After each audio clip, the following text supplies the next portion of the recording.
It's my son. I miss him so much.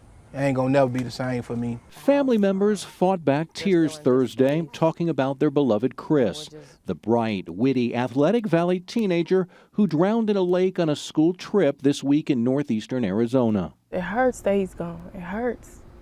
That's the only word I could describe. I can't even tell you how much it hurt, how bad it hurt. It's unexplainable. It's awful, devastating. The 15-year-old was a student athlete at Cesar Chavez High School in Levine. He was on the wrestling team and the football team. Chris and a number of teammates went to Show Low to take part in a football camp. On Monday, the players were taken to Show Low Lake for some team bonding. Several teens went swimming, including Chris, but he never made it back to shore. I was thinking about that night, where was my son at?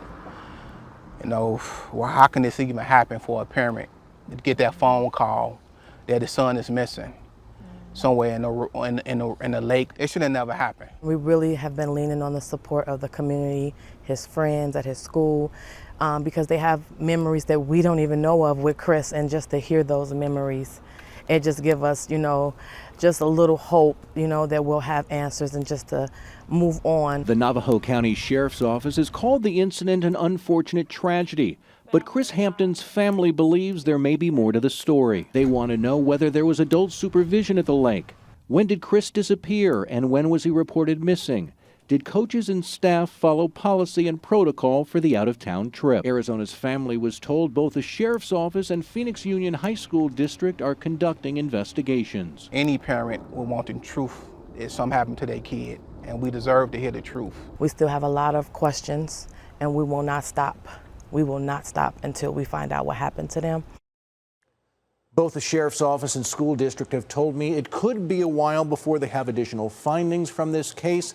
Family members don't want to rush investigators, but they do want answers. A GoFundMe page has been set up to help the family with funeral expenses. Yeah, and Jason, you mentioned that the family is getting a lot of support from other students and the community. Yes, they are, and family members tell me it is helping them get through this very difficult time.